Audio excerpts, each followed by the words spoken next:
Good morning and welcome back. You're watching World News and I'm your host, Klaudia Czerwińska.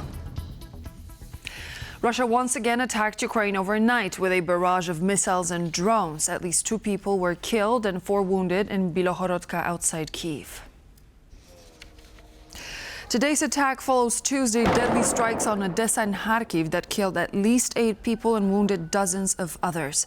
On Wednesday, Ukrainian energy infrastructure came under attack once again.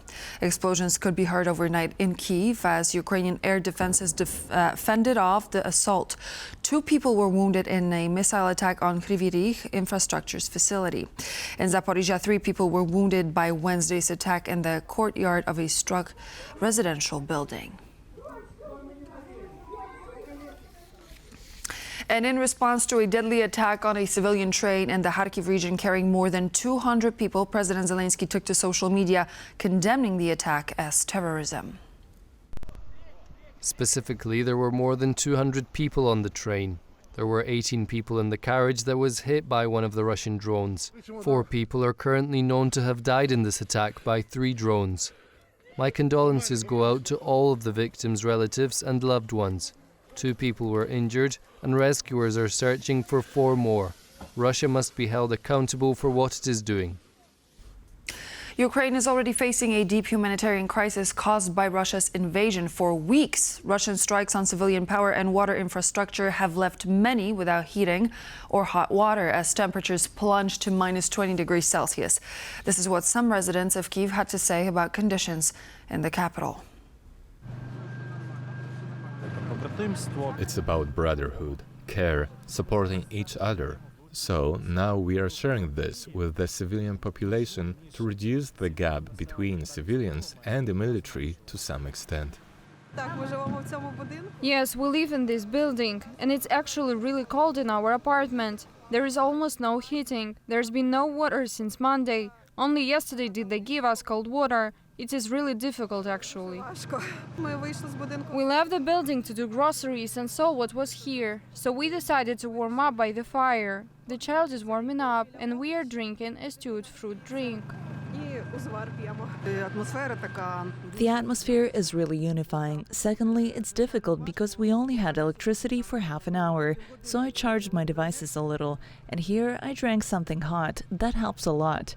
And there is no power for 22 hours, which means that everything runs out of charge and you have to go somewhere to recharge it. And since we have a building with electric stoves, it becomes a place where it is difficult to live comfortably. The fact that a network of invincibility points is now being rolled out and that our military is helping too is a great help to people. Our people should understand that the nation and the armed forces are a single entity. As long as this remains true, Ukraine will remain invincible, in my opinion. Making money on war crimes may damage your brand, said Polish Foreign Minister Radosław Sikorski in his latest ex-post. The Polish official called out Elon Musk for failing to prevent Russia from using the billionaire Starlink satellites to extend the range of their drones. Ukraine's Minister of Defense confirmed that Russia is equipping its BM-35 drones with Starlink technology. Poland's Foreign Minister Radosław Sikorski was quick to comment. Hey big man, Elon Musk, why don't you stop the Russians from using Starlinks to target Ukrainian cities? Making money on war crimes may damage your brand. This issue extends beyond Ukraine. According to the Institute of the Study of War, Starlink enables the BM-35 drones to fly some 500 kilometers. This puts all of Ukraine in reach, as well as neighboring countries, including Moldova and parts of Poland, Romania and Lithuania. And as Russian attacks on Ukraine continue, Hungarian Foreign Minister Péter Szijjártó took to social media saying Hungary is and will remain an obstacle to Ukraine's EU accession. The Facebook post was made in response to a statement by his Ukrainian counterpart Andriy Sybiha. The Hungarian Foreign Minister added that Ukraine's integration would bring war to the bloc. Hungary is the only obstacle to Ukraine's EU membership. This is absolutely true. As long as we are in government, Ukraine will certainly not become a member of the European Union, because the Ukrainians would bring war into the EU and thus drag us into the war as well. The Czech Republic's new government has slashed defense spending to just a little over 2%, a move that will frustrate officials in both Brussels and Washington.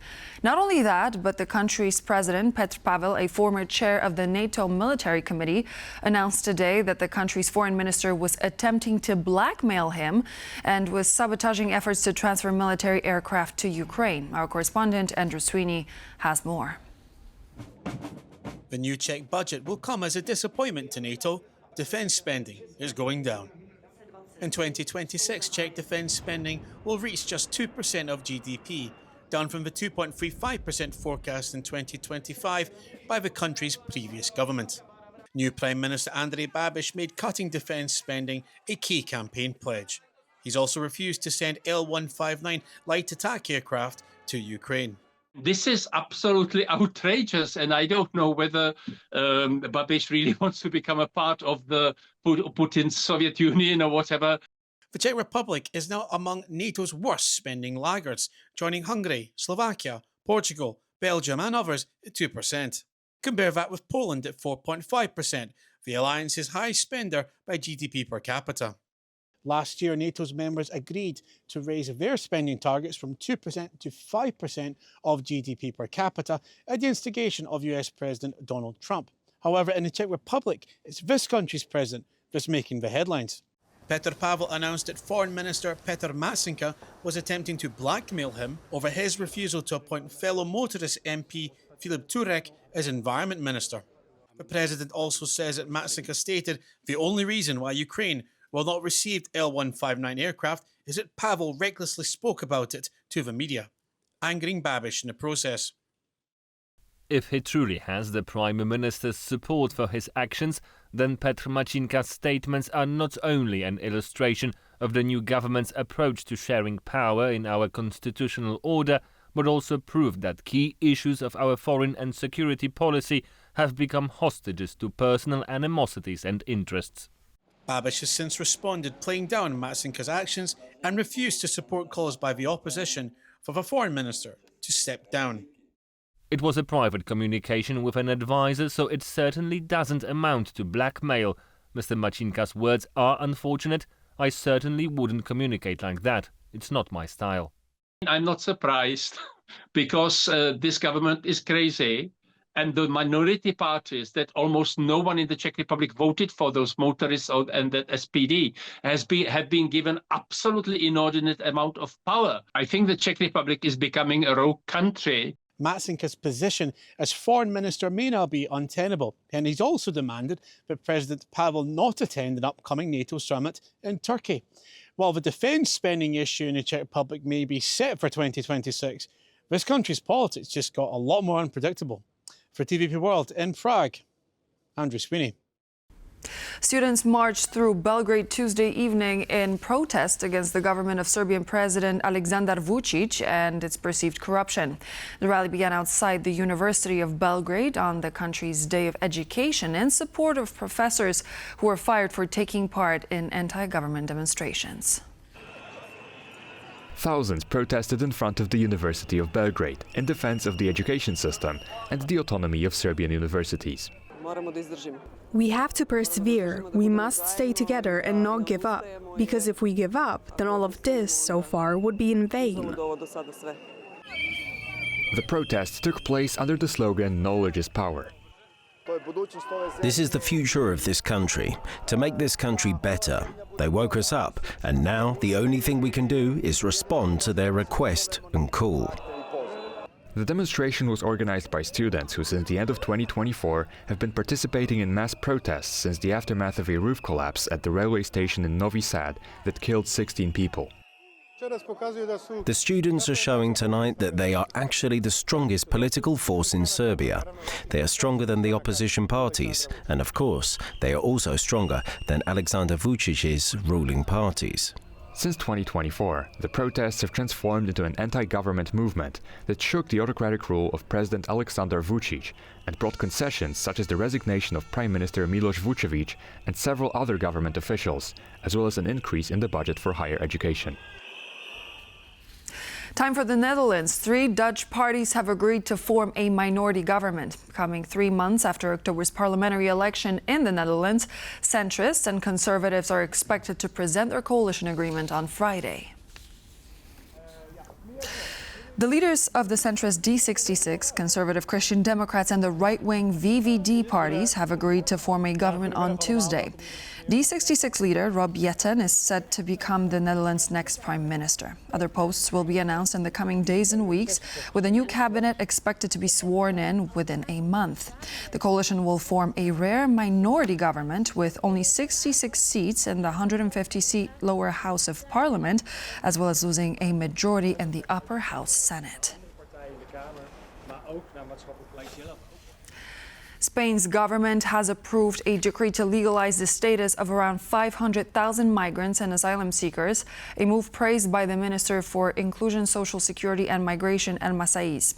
The measure, expected to take effect in April, sets eligibility criteria including residency and background checks. Spain's government has approved a decree that would regularize around 500,000 undocumented migrants and asylum seekers. The country's Minister for Inclusion, Social Security and Migration, El Masaiz, praised the move. Today is a historic day for our country. We are strengthening a migration model based on human rights, integration, coexistence, and one that is compatible with economic growth and social cohesion. The decree is expected to come into force in April. To qualify for regularization, applicants must have no criminal record and prove that they have lived in Spain for at least 5 months or sought international protection before last day of 2025. A citizen-backed proposal to legalize undocumented migrants, signed by around 700,000 people and supported by more than 900 civil society groups, has been stalled in Parliament for over a year, as political infighting has crippled the government's ability to pass legislation. I am absolutely delighted because today we have achieved something great, the result of many years of collective work with the support of many people and organizations. We are also taking advantage of this opportunity to start discussing other important issues such as civil rights, the closure of migrant detention centers, and the repeal of the Immigration Act. We are not second-class citizens.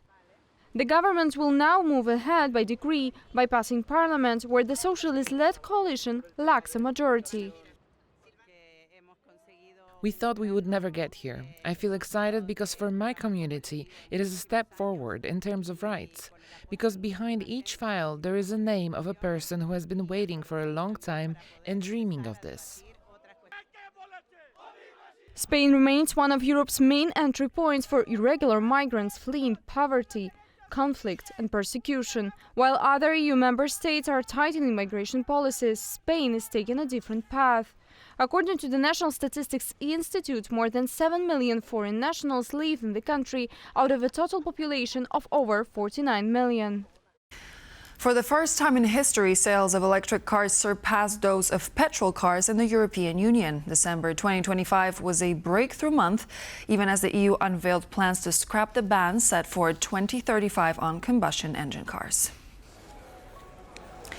According to new data presented by the auto industry group ACEA, on Tuesday, December marked a historic change in the European Union car market, as for the first time electric cars surpassed those with combustion engines in popularity. Furthermore, on the broader European market, which includes Britain and Norway, battery electric vehicle registrations overtook those of petrol cars. A satirical video from Danish public radio saying that President Donald Trump deserves the Nobel Peace Prize for bringing Greenland and Denmark closer together has gone viral on Instagram. The video has passed well over 1 million likes, with 30% of its views coming from the United States. Trump deserves the Nobel Peace Prize. Yes, Mr. President, you are a true peacemaker, because your threats have actually brought Denmark and Greenland closer together than ever. Oh, it's too tight. No, come. Who knew a colony and its colonizer could be friends after all these years of tension? And I'm not a Danish colonist, I'm just an immigrant, right? Take responsibility or ice raise the ice. Greenlanders, Danes have always been kind of toxic. It's like being with someone who lies, cheats, and has zero morals. Milana knows what we are talking about, right? All things considered, there's nothing as unifying as a common enemy. That's how you make peace. You want peace. A little piece of Venezuela, a little piece of Greenland. You goddamn piece of shit! Vi har lige aftalt, at vi skal gøre som de danske politikere, ikke tale med for store bogstaver, okay? Ja, han er en kæmpe lort. Don't trust the subtitles! Stupid subtitles! Yes, Denmark deserves the Nobel Prize, but you, Mr. President, deserve the Nobel Prize for uniting us against you. Still too tight. No, it's not. And so this would be all for now. Thank you for joining me. I'm Claudia Czerwińska, and I hope to see you back here on top of every hour for a portion of some of the latest news.